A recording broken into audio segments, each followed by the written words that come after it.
Good afternoon sir. हाँ जी बेटे। Your option is anthropology and hobbies में है नुक्कड़ नाटक, singing, gardening, craft making, out of waste material. Good, very good. Waste material. How you will use your this skill out of waste material, say craft making, in administration? Sir, I think that is it audible? Yes. Sir, I think that all the waste material in any industries, for example, if we work in a paper and leather industries, so that waste material can be used for various purposes, be it that like we can make toys out of it, and that toys can be employed in government schools for like imparting education to small children and all. No, especially I want to know how you will use this skill in administration, especially like suppose you are SDM of any circle. Okay. Then how you will use this skill? Sir, currently I'm not able to like gather this thing, but I think it would be used in some or the other way. I will work on it. Okay, your option is anthropology. Yes, sir. And anthropology is related with tribal studies. A sort of paper 2 we have to study about tribals. Tribal studies. Yes, sir. Okay. How you can use your skill, especially study of anthropology, Sir. in administration?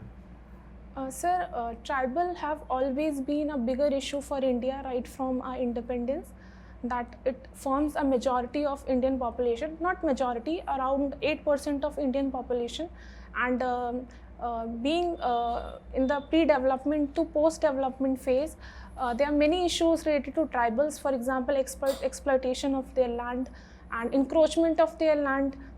So I think that a proper study of this subject would help me in solving the problems of tribals to up to a level. For example, we can work on their health status. Like majority of the women in tribal sections, they are suffering from anemia and major diseases. That's. अच्छा, एक हमारे prime minister ने एक question किया था, बहुत important चीज़ थी कि हमारे कहीं कोई ट्राइब है जो स्किल सेल एनीमिया से बहुत प्रभावित है, क्या प्रॉब्लम है और कहाँ की प्रॉब्लम है? प्रधानमंत्री जी ने कई बार इस मुद्दे को उठाया और उन्होंने हमारे हेल्थ से जो रिलेटेड एडमिनिस्ट्रेटर्स हैं उनसे कहा कि इसका कोई डायग्नोस किया जाए इसको. सर, मुझे नाम नहीं याद आ रहा है एज सच कौन सी ट्राइब है, but like majority of the tribes are there in India, mainly north eastern states, जो कि इस प्रॉब्लम से लाइक समस्या. हमारे ट्राइब्स की डेफिनेशन क्या है? कौन है ट्राइबल लोग? कौन है सर? ट्राइबल्स उनको बोलते हैं जो एक्चुअली मेन स्ट्रीम इंडिया से नहीं जुड़ पाए हैं, और क्योंकि उनकी ट्रेडिशनल प्रैक्टिसेस. एग्जैक्टली डेफिनेशन क्या है? हमारे जो सेंसस में डिफाइन किया जाता है, या हमारे जो एंथ्रोपोलॉजी में, या हमारे एडमिनिस्ट्रेटिव या कॉन्स्टिट्यूशनल जो स्टेटस है उनका, उसमें जो डिफाइन किया जाता है, तो what is definition of tribe exactly? I want to know, and how they are different from scheduled caste और बैकवर्ड्स. सर, कॉन्स्टिट्यूशन ने ऐसी कोई एक्चुअली कोई क्राइटेरिया नहीं बताई है, बट 4 क्राइटेरिया हैं जिसके बेसिस पे हम ट्राइबल्स को डिफाइन कर सकते हैं. जैसे उनका जो एग्रीकल्चर स्टेटस है, दैट इज़ वेरी प्रिमिटिव, वो बहुत प्रिमिटिव लाइफ जी रहे हैं, और सब्सिस्टेंस लेवल ऑफ इकोनॉमी है कि सिर्फ खाने भर का ही मतलब प्रोड्यूस करते हैं. हंटर एंड गैदरिंग अभी भी मतलब उनके यहाँ प्रैक्टिस करी जाती हैं. एंड सर, यही मुझे याद आ रहा है. अच्छा, यूपी में कितनी जनजातियां हैं? How many tribes in UP? UP में वी हैव भिल्स, जो कि आपके एमपी एंड यूपी के बॉर्डर एरिया में मिलते हैं. इन व्हिच डिस्ट्रिक्ट आपको? सर, ललितपुर वगैरह में मिलते हैं. सोनभद्र, सहारिया. भील्स भी है और सहारिया ट्राइब भी है. Then Tharu tribe is there. Maximum population किसकी है? थारू की ही है सर. और बेसिकली 5 हैं ट्राइब्स जो अभी मतलब यूपी में हैं. और Kharwar is there, Bhil is there, इतना ही याद आ रहा है. सहरिया है, थारू. हाँ सर. जौनसार बाबर है? हाँ सर, जौनसार बाबर ये आपके उत्तराखंड वाले रीजन में मिलती है. अब यूपी में नहीं है ना, अब तो अलग हो गया. अच्छा, what is national park policy in context of tribal administration? Sir, pardon? National park policy.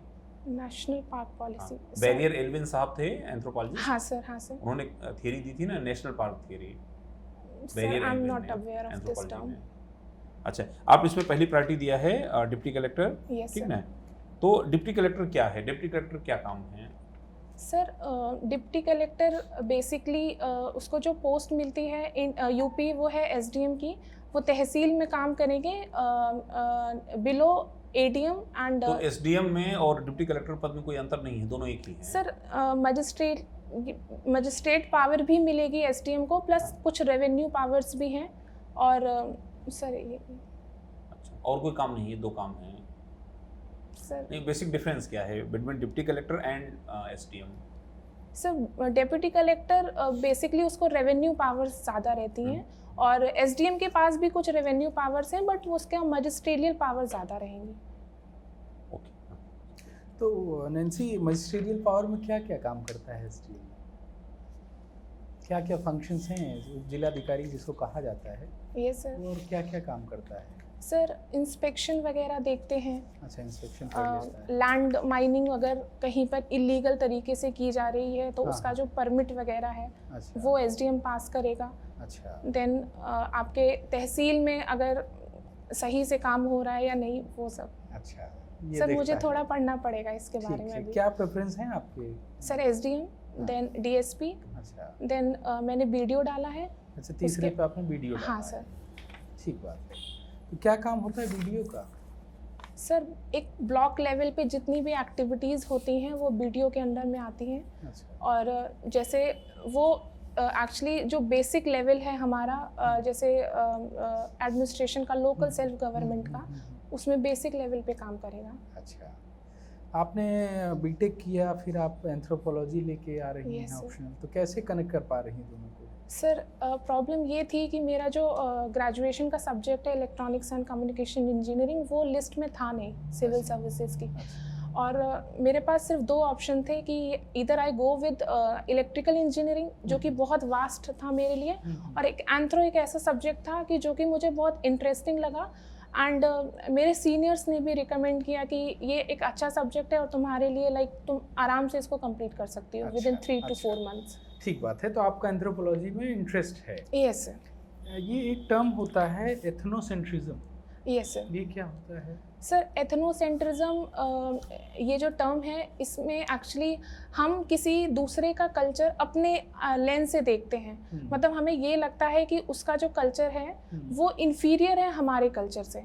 अच्छा, मतलब अगर हम हमारी कल्चर ज़्यादा सुपीरियर हाँ है। सर, एक सुपीरियोरिटी वाला कॉम्प्लेक्स आता है, अच्छा, यही तो डिफरेंस। ये कैसे दूर किया जाए? क्या इसके लिए एंथ्रोपोलॉजी क्या सजेस्ट करता है? सर एंथ्रोपोलॉजिस्ट जो बहुत सारे हैं, लाइक जैसे इसमें फ्रांसिस बॉयज़ वगैरह हैं, इन्होंने जो चीज़ें बताई हैं कि अगर हम किसी कल्चर को पढ़ रहे हैं तो पहले हमें उस कल्चर, मतलब उसको कल्चर को इटिक व्यू से पढ़ना चाहिए। मतलब हम उस प्लेस पे जाएं, हम वहाँ के लोगों से बात करें, उनके पर्सपेक्टिव को ध्यान रखते हुए हम ये देखें कि इनके एक्चुअली कल्चर में कुछ डिफरेंसेस हैं जिससे हम कुछ सीख सकते हैं। सर ये मतलब हमें इमिक व्यू और इटिक व्यू को ध्यान देते हुए हमें काम करना चाहिए। अच्छा, हाँ सर। चलिए, तो सपोज करिए कि आपने ट्राइब्स में बहुत बात किया, ट्राइब्स sir. के डेवलपमेंट की बात आती Yes, है। sir. तो एक ट्राइब है अंडमान निकोबार में, वो एक्सटर्नल किसी से कांटेक्ट नहीं स्टैब्लिश करती यस है। सर। कोई कांटेक्ट में आता है तो उसको सीधा मार देते हैं। मार देते हैं।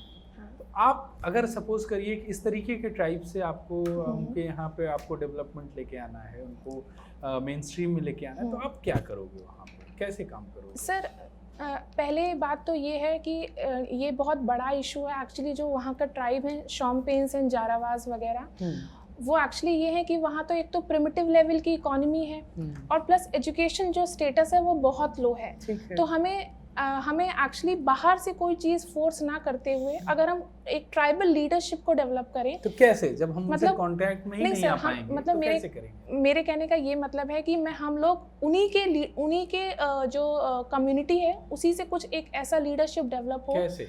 सर वो तो एजुकेशन से आएगा। नहीं, वो कम्युनिकेशन ही नहीं हो पाता है। सर इंफ्रास्ट्रक्चर भी बहुत बड़ा चीज़ है। कैसे हम पहुंचेंगे? जैसे अभी आपको पता होगा, 1-2 साल पहले की बात है, एक बाहर का आदमी आया था, गया Yes, था sir. उसने, इंग्लैंड उन्होंने उसको धनुष तीर से हाँ, मार हाँ, डाला। हाँ सर। ऐसे ही अगर आगे कोशिशें की जाएं तो शायद वो सबको मार देंगे। राइट तो हम उनको कैसे लेके आएंगे, कभी सोचा आपने कैसे उनको मेन स्ट्रीम में लेके आएंगे, क्या किया जा सकता है? सर मान लीजिए कोई एंथ्रोपोलॉजिस्ट है, वो जाके स्टडी भी करना चाहे, राइट तो बेचारा कैसे जाएगा वहाँ?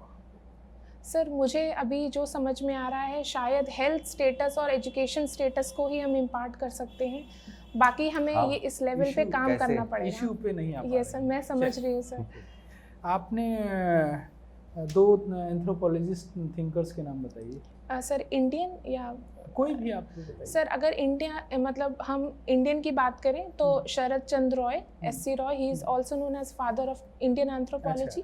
प्लस LV विद्यार्थी हैं जिन्होंने सेक्रेड कॉम्प्लेक्स इन सब पे काम किया है इंडिया में, बनारस वगैरह में। DN मजूमदार का नाम सुना है? हाँ सर, DN मजूमदार का नाम सुना है। वो लखनऊ यूनिवर्सिटी से रिलेटेड है। लखनऊ यूनिवर्सिटी हाँ। से रहे हैं। क्या काम किया है उन्होंने भी एक्चुअली ये आपके वेस्टर्नाइजेशन एंड संस्कृताइजेशन जो कॉन्सेप्ट है, किसी एक सोसाइटी का एस्टैब्लिशमेंट किया था इन्होंने, एथनोग्राफिक एंड फोक सोसाइटी, आपको जानकारी है? सर हाँ सर, नाम नहीं याद आ रहा मुझे।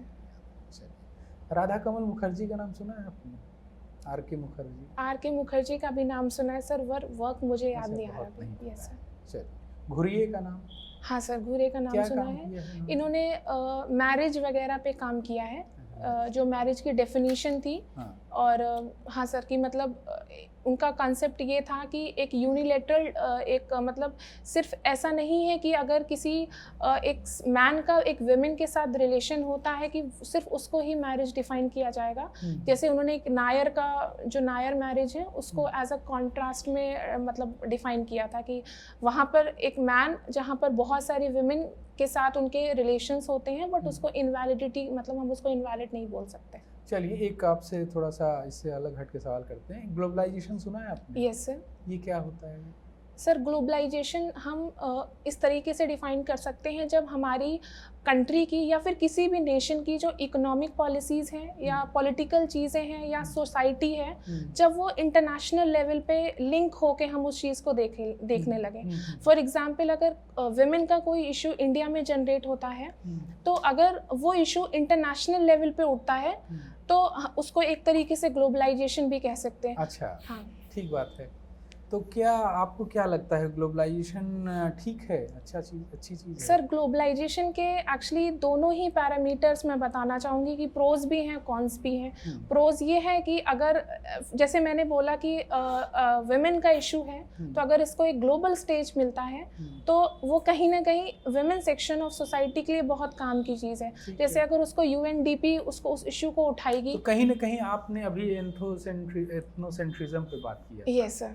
तो कहीं ना कहीं ये दोनों चीज़ें कॉन्ट्रास्ट तो नहीं कर रही हैं आपस में? सर कॉन्ट्रास्ट करेंगी, मतलब ऐसा नहीं है, क्योंकि बहुत आप एज ए एंथ्रोपोलॉजिस्ट जो आपके वीकर सेक्शंस हैं, जैसे एक बात ये भी कही जाती है कि ट्राइब्स हैं उनकी कल्चर थ्रेटन हो सकती है। Yes sir.